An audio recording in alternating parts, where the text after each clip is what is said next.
अस्सलामुअलैकुम। तो आज की इस वीडियो में हम देखने वाले हैं intelligence topic. Actually CTET में जो आपका इंटेलिजेंट ये जो टॉपिक है थोड़ा सा बड़ा मैं कह सकती हूँ, बिकॉज इंटेलिजेंट की डेफिनेशन और इंटेलिजेंट के लिए क्या क्या क्राइटेरिया होता है ये डिफरेंट साइकोलॉजिस्ट ने अपनी अलग अलग थियोरी बताई है हमें। तो सबसे पहले तो हम देख लेते हैं कि इंटेलिजेंट का मतलब क्या होता है। इंटेलिजेंस का मतलब होता है टू अंडरस्टैंड, यानी कोई भी चीज़ को अगर आप कोई स्टूडेंट इजीली अंडरस्टैंड करता है तो हम कहते हैं कि ये इंटेलिजेंट है। और कुछ ऐसे स्टूडेंट होते हैं जिनको हमें एक चीज़ को ही कई दफ़ा उन्हें बताना पड़ता है तो भी उन्हें बात समझ में नहीं आती है। तो आप कह सकते हैं कि जो भी स्टूडेंट इजीली उसे अंडरस्टैंड करता हो उसे हम इंटेलिजेंट कह सकते हैं। ये तो एक बात हुई कि हाँ ठीक है, टू अंडरस्टैंड, तो उसे हम कह सकते हैं कि इंटेलिजेंस। मगर इंटेलिजेंस की और भी डेफिनेशन है। आप में अगर एबिलिटी है लॉजिकल, मैथमेटिकल, जो प्रॉब्लम सॉल्विंग क्वेश्चंस होते हैं वो सॉल्व कर सकते हैं, तब भी आप इंटेलिजेंट कहलाए जाएंगे। अगर आपके अंदर एबिलिटी है कोई दूसरे इन्वायरमेंट में एडजस्ट करके रहने की, तो भी हम कह सकते हैं कि आप इंटेलिजेंट हैं। तो इंटेलिजेंट की डेफिनेशन बहुत ही वास्ट है। तो यहाँ पर जो इम्पॉर्टेंट हमारे साइकोलॉजिस्ट हैं जिन्होंने अलग अलग डेफिनेशंस दी हैं इंटेलिजेंट को लेकर, वो सारे डेफिनेशंस हम यहाँ देखेंगे।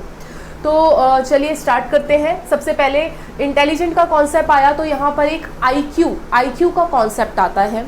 तो ये कॉन्सेप्ट ऑफ आईक्यू, तो यहाँ पर सबसे पहले देखिए, अभी भी अगर बच्चों के कई दफ़ा ऐसा होता है कि हम स्टूडेंट जो होते हैं बच्चों का आईक्यू टेस्ट करवाते हैं। तो आईक्यू टेस्ट से हमें पता लगता है कि बच्चा जीनियस है या एवरेज लेवल पे है या मेंटली रिटार्डेड है।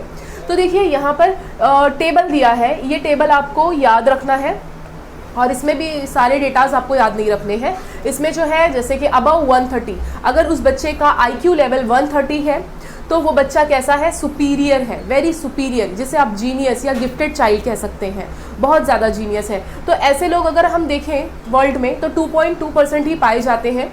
अगर 120 से 130 के बीच में अगर आपका आईक्यू लेवल है तो आप सुपीरियर में आ जाते हैं, और ऐसे लोग दुनिया में 6.7% मिलेंगे आपको। 110 से लेके 119 तो हाई एवरेज, यानी एवरेज से वो बच्चा क्या है, ज़्यादा है, जीनियस मतलब अच्छे लेवल पे है एक तरीके से हम कह सकते हैं। तो ऐसे बच्चे जो हैं 16.1% है। 90 से 109 तो मोस्टली जो है अगर हम देखें 50% से ज़्यादा जो अगर आपको मिलेंगे तो वो कैसे मिलेंगे, एवरेज वाले मिलेंगे। ठीक है, तो एवरेज वैल्यू याद रखना 90 to 109। अगर इसके बीच में है लेवल तो आप कह सकते हैं कि वो क्या है, एवरेज है, उसका आईक्यू लेवल क्या है, एवरेज है। और देखिए यहाँ पर लास्ट में बिलो 70, तो अगर 70 से कम है उस बच्चे का आईक्यू तो आप कह सकते हैं वो डिसेबल है, रिटार्डेड है। ठीक है, और अगर 70 से अबव है तो आप कह सकते हैं बॉर्डर लाइन पे है। ऐसे लोग देख लो यहाँ पर कितने मिलते हैं। एंड 80 to 89 तो लो एवरेज है, तो ऐसे लोग भी 16.1% हमें मिलते हैं। तो ये टेबल एक से दो बार देखिए, स्टार्टिंग के दो और नीचे से दो जो है वो ज़्यादा इंपॉर्टेंट है, और एवरेज का तो आपको याद ही रहेगा। एवरेज जो है 90 से लेके 109, मोस्टली जो होते हैं 50% से ज़्यादा अगर पॉपुलेशन देखा जाए तो वो किस में आ जाती है, आपकी एवरेज में आती है, आईक्यू लेवल उनका एवरेज है। ओके, अब हम बात करते हैं, हमने आईक्यू पूरा आईक्यू टेबल देखा, मगर आईक्यू कैसे आप पता करोगे ना कि उसका आईक्यू कितना है, कम है, ज़्यादा है, ये कैसे पता चलेगा। तो देखो यहाँ पर कॉन्सेप्ट ऑफ आईक्यू। अब कॉन्सेप्ट ऑफ आईक्यू को देने वाले जो थे यहाँ पर, सबसे पहले तो देखो IQ equal to MA/CA। MA होता है मेंटल एज, CA होता है क्रोनोलॉजिकल एज, इनटू 100। ये पूरा का पूरा एक फॉर्मूला है। इस फॉर्मूले को जो देने वाले साइकोलॉजिस्ट थे उनका नाम था टर्मन। इन्होंने ये फॉर्मूला दिया था 1916 में। मगर रिमेंबर ये तो फॉर्मूला है आईक्यू का, मगर आईक्यू का कॉन्सेप्ट देने वाले कौन थे वो अलग हैं। ठीक है, ये तो 1916 में टर्मन ने एक फॉर्मूला दे दिया आईक्यू का कि हाँ ये फॉर्मूला ले लो और इससे टेस्ट कर लो और इससे आपको पता हो जाएगा क्या। तो देखिए यहाँ पर कॉन्सेप्ट ऑफ आईक्यू, तो हमने देख लिया कि ये फॉर्मूला किसने दिया था, टर्मन ने दिया था 1916 में। बट कॉन्सेप्ट ऑफ आईक्यू देने वाले जो थे उनका नाम था विलियम स्टर्न। विलियम स्टर्न ने 1912 में आईक्यू का कॉन्सेप्ट दिया, तो इसलिए इनका नाम बहुत ज़्यादा इंपॉर्टेंट हो जाता है विलियम का। और इन्होंने ये जो फॉर्मूला जो है MA/CA जिसको मैंने हाईलाइट किया है, तो ये फॉर्मूला जो है, इस फॉर्मूले को, इस फ्रैक्शन को इन्होंने नाम दिया था मेंटल क्वेश्चन। ओके, तो इसलिए हर तरीके से इनका नाम ज़्यादा इंपॉर्टेंट हो जाता है, क्योंकि इन्होंने ऑलमोस्ट कॉन्सेप्ट भी दे दिया। फॉर्मूले में सिर्फ 100 नहीं था, टर्मन ने इंटू 100 लगाकर पूरा फॉर्मूला बता दिया, मगर मेन इंपॉर्टेंट नाम इनका है, तो विलियम स्टर्न याद रखना। और अगर फॉर्मूला अगर पूछे कि फॉर्मूला किसने पूरा रिप्रेजेंट किया था, तो वो किया था टर्मन ने 1916 में। ओके, अब इस फॉर्मूले को हम थोड़ा समझ लेते हैं, क्योंकि कभी कभी इस फॉर्मूले से भी रिलेटेड क्वेश्चन आपको न्यूमेरिकल टाइप में आ जाता है। मतलब कि एम ए का मतलब होता है मेंटल एज। अब मेंटल एज क्या होता है कि सपोज कोई बच्चा, कोई स्टूडेंट है, वो है 10 साल का, मगर उसका जो दिमाग है वो किस तरीके से काम करता है, 12 साल के बच्चे पर, 12 साल के बच्चों की तरह उसका दिमाग काम करता है। तो उसकी मेंटल एज कितनी हो गई, 12 हो गई, 10 नहीं होगी, क्योंकि वो 10 साल का है मगर उसका दिमाग किस लेवल पे काम करता है, 12 साल के बच्चों की तरह, तो उसका मेंटल एज क्या हो जाएगा, 12 हो जाएगा। मगर बच्चा क्रोनोलॉजिकल, बायोलॉजिकल बच्चा आज के टाइम पर कितने साल का है, 10 साल का है, तो क्रोनोलॉजिकल एज उसकी कितनी हो जाएगी, 10। चलिए एक क्वेश्चन हम सॉल्व कर लेते हैं यहाँ पर। सपोज एक स्टूडेंट है, उसकी मेंटल एज है, उसकी क्रोनोलॉजिकल पहले ले लेते हैं, उसकी क्रोनोलॉजिकल एज कितनी है, 10 साल है, यानी आज के टाइम पे वो 10 साल का है वो बच्चा, मगर उसका जो दिमाग है वो 11 साल के बच्चों की तरह काम करता है। तो दिमाग 11 साल के बच्चों की तरह काम कर रहा है, यानी मेंटल एज उसकी कितनी हो गई, 11 हो गई। और यहाँ पर क्या लगेगा, इंटू 100 अकॉर्डिंग टू फॉर्मूला। अब ये 0 से ये 0 कैंसिल हो जाएगा, 11 इंटू 10 कितना हो गया, 110। तो देख सकते हैं 110 कहाँ पर आ रहा है आपका, यहाँ पर। तो 110 से लेके 119 के बीच में अगर आपका जो है IQ लेवल आ रहा है, तो बच्चा क्या हो जाएगा, हाई एवरेज हो जाएगा। या अगर उससे कम आता है, 110 से अगर कम आ रहा है, तो यहाँ पर बच्चा बिलोंग करेगा, तो वो किस में आ जाएगा, एवरेज में। तो आप बता सकते हैं यहाँ पर आपका आंसर कितना आ रहा है, 110 आ रहा है। अब ये तो मैंने ऐसे नॉर्मली कोई भी डेटा लेकर यहाँ पर सॉल्व किया है। अगर एग्जाम में न्यूमेरिकल अगर उनको देना होगा तो बाकायदा वो क्वेश्चन आपको देंगे, मेंटल एज भी देंगे, क्रोनोलॉजिकल एज भी देंगे, और पूछेंगे कि उसका IQ लेवल कितना है। तो इजीली आप सॉल्व करके बता सकते हैं, और ये टेबल भी आपको याद रखना है, ठीक है। तो ये तो बात हो गई इस फॉर्मूले से रिलेटेड।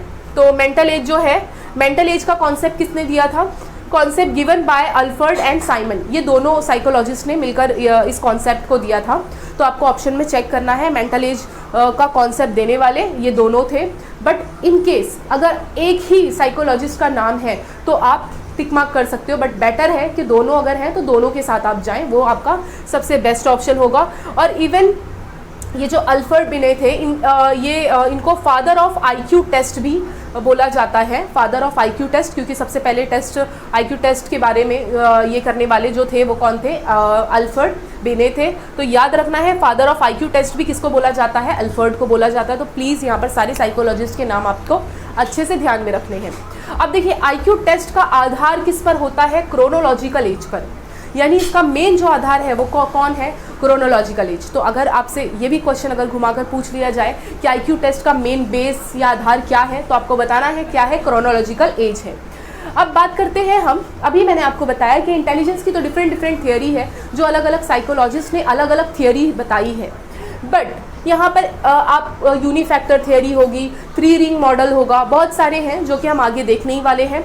किसी ने कहा कि एक चीज़ होगी तो वो इंटेलिजेंट है, बट ऐसा नहीं है, उस चीज़ को पहले ही ये किया गया, मतलब रद्द कर दिया गया कि हाँ ये चीज़ ऐसा हो ही नहीं सकता है। अगर सिर्फ एक ही क्वालिटी होगी तो ऐसा तो हो नहीं सकता है कि अगर बच्चा अगर मैथ्स में अगर अच्छा है वो ही इंटेलिजेंट होगा, ऐसा ज़रूरी नहीं है, क्योंकि डिफरेंट कैटेगरी होती है। अगर हर जो भी स्टूडेंट हो या कोई भी हो, अलग अलग डिफरेंट इंटेलिजेंस लोगों में पाए जाते हैं।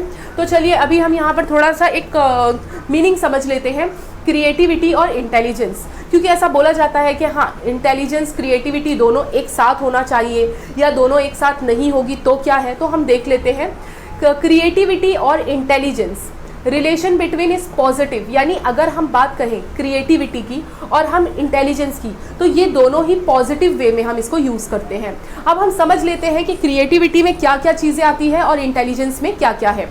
तो क्रिएटिविटी में आता है आपका फ्लुएंसी, यानी अगर किसी में क्रिएटिविटी है तो ये विशेषताएं, ये खूबियाँ उनमें होगी।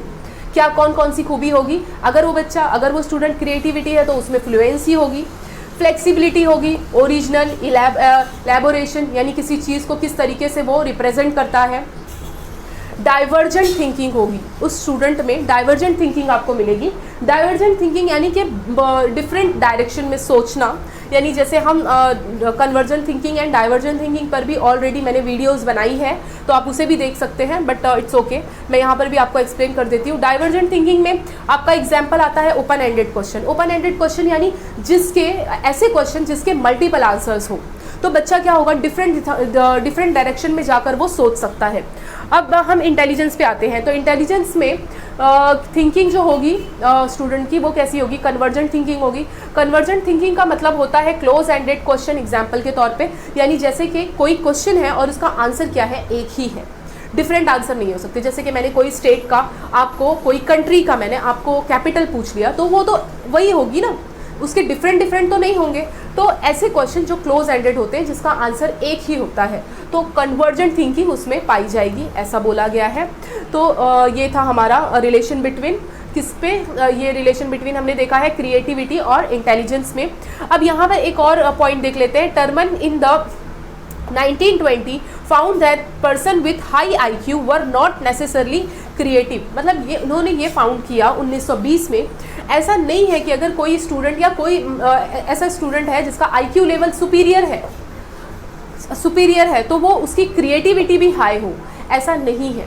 अगर ऐसा भी हो सकता है, उसमें उसका IQ लेवल बहुत ज़्यादा है मगर उसमें क्रिएटिविटी में इतनी क्रिएटिविटी उसमें ना हो, तो ये चीज़ इन्होंने फाउंड किया। क्योंकि मोस्टली ऐसा बोला जाता है कि जो इंटेलिजेंट है, जिसका IQ ज़्यादा है, तो उसकी क्रिएटिविटी भी अच्छी होगी, उसका इंटेलिजेंस भी, पावर भी अच्छा होगा। मगर ये चीज़ इन्होंने फाउंड किया कि ऐसा ज़रूरी नहीं है कि अगर IQ लेवल अगर उस बच्चे का अच्छा है तो उसकी क्रिएटिविटी भी अच्छी हो, ऐसा ज़रूरी नहीं है। ऐसा किसने बताया, टर्मन ने बताया 1920 में। अब देखिए ये टॉपिक यहाँ ख़त्म नहीं होता है, इसके आगे भी हैं अलग अलग थियरीज, वो हम नेक्स्ट लेक्चर में कंटिन्यू करेंगे। Thank you.